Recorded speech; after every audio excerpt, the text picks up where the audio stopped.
Amahoro amahoro ubwoko bw'Imana ndabasuhuje aho muherereye hirya no hino ku isi. Ubwoko bw'Imana aho muboneka mu majyepfo y'u Rwanda, mu majyaruguru, iburasirazuba n'iburengerazuba ndetse no mu mujyi wa Kigali, ndabasuhuje ubwoko bw'Imana. Yego, abadukurikiye ndabashimiye kandi nuko mukomeza kubitwereka yuko muri kumwe natwe, n'ubundi muri kumwe n'ubwoko bw'Imana, God's people, Anastase Sibomana.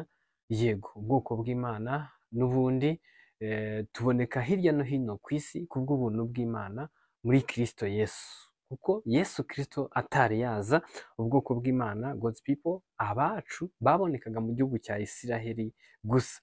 Rero ubwoko bw'Imana, intego yacu ni ukumenyekanisha ukuri kw'ijambo ry'Imana, ndetse by'umwihariko kumenyekanisha inzira y'ukuri ijya mu gihugu cyo mu ijuru. N'ubundi turimo gusangirira hamwe tureba icyo ijambo ry'Imana rivuga. Ubwoko bw'Imana dukwiye kubaho gute? Dukwiriye kwiga iki? Dukwiye kwigisha iki mu gihe turimo kwigisha?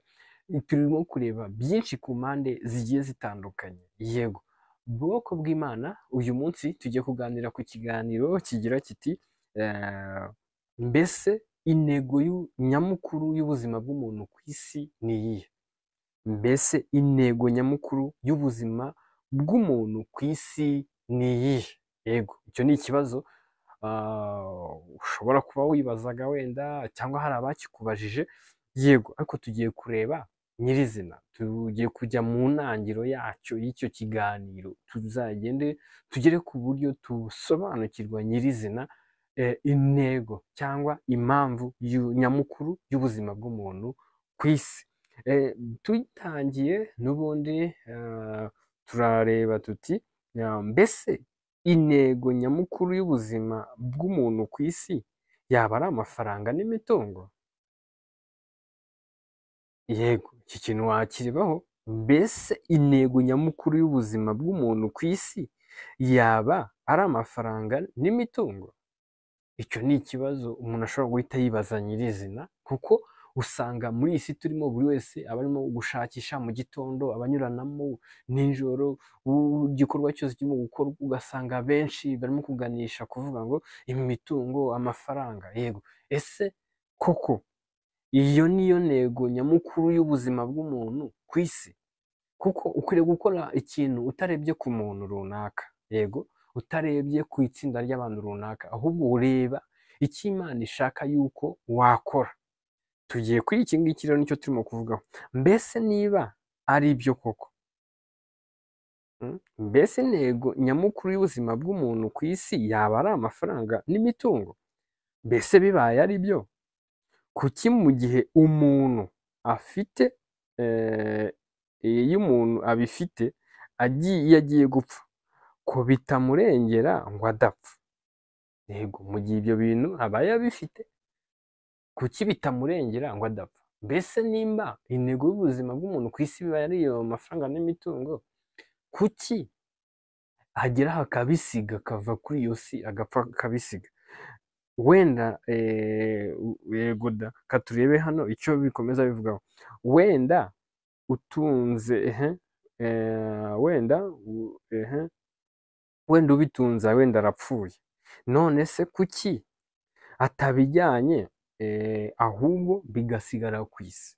Yego, nimba noneho apfuye, kuki atabyimukanye ngo abijyane, ahubwo byo kuki nabyo bisigaye atandukanye nabyo? Rero ahangaha urumva ko amafaranga n'imitungo atari byo ntego nyamukuru y'ubuzima bw'umuntu ku isi. Ese Bibiliya yo ibivugaho iki? Abantu benshi icyo kintu tukibazaho. Bibiliya yo ibivugaho iki? Turebe Luka, ubutumwa bwiza bwa Luka ibice 12 umurongo wa 15, icyo habivugaho ngo arababwira ati mwitonde kandi mwirinde kwifuza kose, kuko ubugingo bw'umuntu butava mu bwinshi bw'ibintu bye. Ahangaha hahise byerekana yuko ubugingo bw'umuntu butava mu bwinshi bw'ibintu bye. Ntirumva ko amafaranga ahangaha muri Luka yerekanye, amafaranga n'imitungo byerekanye yuko byabiteshejwe agaciro ku ntego nyamukuru y'ubuzima bw'umuntu ku isi. Tukomeze turebe Yakobo. Nimwumve Yakobo ibice 2 umurongo wa 5, haravuga ngo nimwumve bene data bakundwa, mbese Imana ntiyatoranirije abakene b'iby'isi ngo babe ari bo baba batunzi mu byo kwizera, baragwe ubwami yasezeranije abayikunda. Yakobo nawe wumvishe icyo abivuzeho. Yakobo nawe atangaje yuko ngo mbese Imana ntiyatoranirije abakene b'iby'isi ngo babe ari bo baba batunzi mu byo kwizera, baragwa ubwami yasezeranije abayikunda. Icya mbere cyane muri Yakobo herekanye yuko iyi si atari ryo herezo cyangwa atariho ibintu birangirira, ahubwo yerekanye ko hari ahandi hateganijwe, kandi herekanye yuko ahangaha mu by'agaciro bivuzwe ntabwo harimo imitungo cyangwa n'amafaranga, kuko yerekanye yuko ngo ni mwumve ibi bene data bakundwa, mbese Imana ntiyatoranirije abakene b'iby'isi ngo babe ari bo baba batunzi mu byo kwizera. Urumva hano ubutunzi bukenewe bwa nyabwo bukuriye ubundi barimo kwerekana hano muri Yakobo ni ukwizera, yego, kugira ngo bazaragwe noneho iki iby'ubugingo bw'ahazaza hanyuma y'ubu buzima turimo mu isi, yego. Ese turebe nyirizina Ezekiyeli we yabihanuyeho iki? Umuhanuzi Ezekiyeli ibice 7 umurongo wa 19. Ese koko amafaranga nawe uracyahamya yuko ariyo ntego y'ubuzima nyamukuru bw'ubuzima bw'umuntu ku isi? Nawe uracyahamya yuko ubutunzi ariyo ntego nyamukuru y'ubuzima bw'umuntu ku isi? Aya magambo tumaze gusoma hejuru yerekanye yuko atariyo ntego nyamukuru, yaba itangiye gucirwaho agarongo gatukura bigaragara yuko atari ko kuri. Yego, katurebe Ezekiyeli icyo yabihanuyeho, wasanga we afite ukundi kuntu abivuga.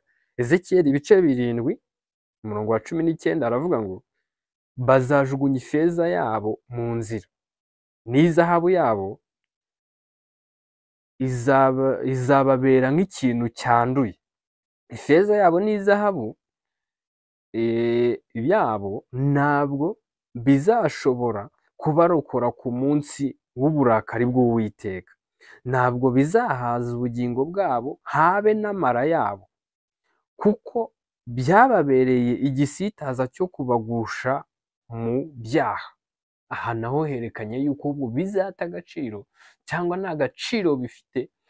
Mbese Ezekiyeli nawe hano mu bice 7 umurongo wa 19 ahishuye cyangwa yerekanye ko cyangwa yahanuye ko amafaranga n'imitungo cyangwa ubutunzi atariyo ntego nyamukuru y'ubuzima bw'umuntu ku isi. Aho ngaho ku mafaranga niba ariho wabitekerezaga yuko ariyo ntego nyamukuru, aho washyiramo akarongo gatukura. Cyangwa imitungo watekereza ko ariyo ntego nyamukuru y'ubuzima bwawe ku isi, washyiramo akarongo gatukura, dukurikije ku byo tumaze kubona muri Bibiliya. Kereka nimba ijambo ryanditswe muri Bibiliya utajya wizera icyo Bibiliya ivuga cyangwa itangaza. Ezekiyeli ko yabivuze, reka nsubire mu byumba. Bazajugunya ifeza yabo mu nzira n'izahabu yabo izababera nk'ikintu cyanduye. Yego, ahangaha muri ubu buhanuzi ho herekana ibino amafeza izahabu bisimbura agaciro k'amafaranga cyangwa imitungo iri hejuru y'indi.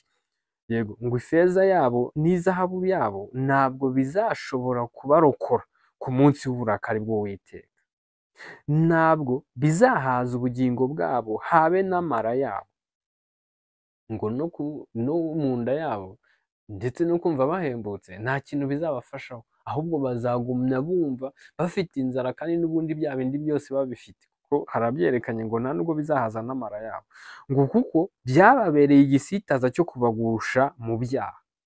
Yego, ibyo byombi ngo byababereye igisitaza cyo kubagusha mu byaha. Yego, nk'uko n'ijambo ry'Imana ribyerekana rivuga ngo mbese umuntu abasha gukorera Imana agakorera n'ubutunzi? Ibyo ni ijambo ribyerekana. Ese katurebe ahandi habihamya. Reka turebe muri Yakobo ibice 5, dusoreze ahangaha, nawe muri komenti watanga ahandi habivugaho hahamya yuko ubutunzi, amafaranga atariyo ntego nyamukuru y'ubuzima bw'umuntu ku isi nk'uko ijambo ririmo kubisobanura. Bene data, bwoko bw'Imana aho muhereye hirya no hino ku isi, dukwiye gukanguka. Iki ntabwo ari igihe cyo gusinzira, ntabwo ari igihe cyo guceceka ngo ugendere mu kigare cy'abandi, ngo ugendere mu kigare cy'umuntu runaka, cyangwa ugendere mu binyoma by'abantu bashyizeho iby'igihe kirekire. Oya, reba ukuri kw'ijambo ry'Imana icyo kurimo kuvuga. Nibyo kuri Irera TV1 turimo kwiga, nibyo turimo kureba icyo Imana irimo kutumenyesha cyangwa icyo yatumenyesheje kugira ngo abe aricyo dukora, kugira ngo dukore igikwiriye. Yego, niho n'ubundi dukunda kuvuga yuko ubwoko bw'Imana buri gihe, buri hantu, kuri buri gikorwa icyo ari cyo cyose, duhoza umutima ku by'iwacu mu gihugu cyo mu ijuru. Yakobo ibice 5 we yabivuzeho iki kuri iyi ntego y'ubuzima bw'umuntu ku isi? Abavuga yuko intego y'ubuzima bw'umuntu ku isi nyamukuru ari amafaranga n'imitungo, Yakobo warimo kubishimangiraho gute cyangwa yabivuzeho iki? Yakobo ibice 5 umurongo wa 1 kugera ku wa 6 haravuga ngo ngaho yemwe batunzi mwe nimurizwe muborozwe n'ibyago mugiye kuzabona, ubutunzi bwanyu buraboze n'imyenda yanyu iriwe n'inyenzi, izahabu zanyu n'ifeza zanyu ziriwe n'ingese, ingese yazo niyo izaba umugabo wo kubahamya, izarya imibiri yanyu nk'umuriro. Mwabitse ubutunzi bwanyu mu minsi y'imperuka, dore ibihembo by'abasaruzi basaruye imirima yanyu, ibyo mwabimishije uburiganya birataka, kandi umuborogo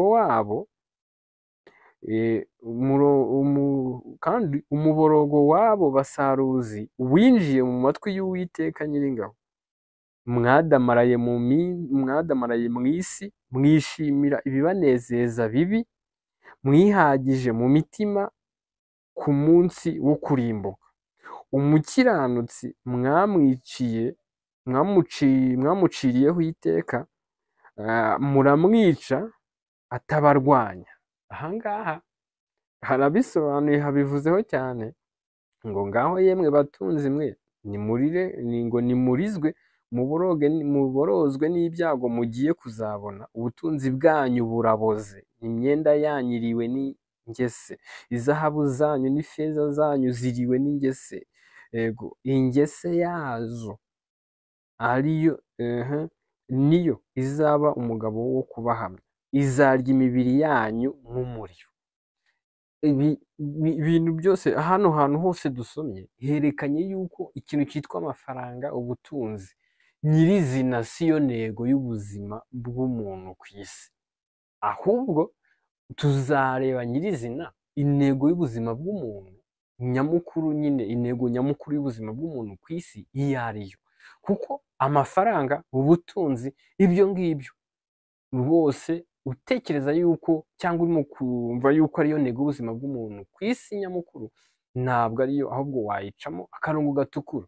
Cyangwa nimba hari icyo urimo gushingiraho werekana yuko ariyo ntego nyamukuru y'amafaranga n'imitungo, waduha imirongo ya Bibiliya cyangwa icyo Imana yabivuzeho, ukaba aricyo utubwira. Yego, rero ndabashimiye cyane kubw'iki kiganiro twari turi kumwe. Tuzagikomeza turebe no ku bindi abantu bashingiraho bavuga, banahamya yuko ariyo ntego y'ubuzima bw'umuntu ku isi nyamukuru, sibyo? Noneho tuzanarebe nyirizina ubundi intego nyamukuru y'ubuzima bw'umuntu ku isi icyo ari cyo, turebe icyo ari cyo. Rero murakoze, ndabashimiye yuko mukunda gukurikira ibiganiro byacu. Ndagushimiye nawe wakoze subscribe, wakanze kuri iryo jambo ry'umukara, ugakanda no kukazogera, yego, kugira ngo uzajye ubona notification yose dushyizeho. Kandi nawe utarayikora, turagusaba ngo uyikore kugira ngo buri kiganiro cyose tunyujijeho kitagucika, kandi kirimo inyigisho zigiye zitandukanye.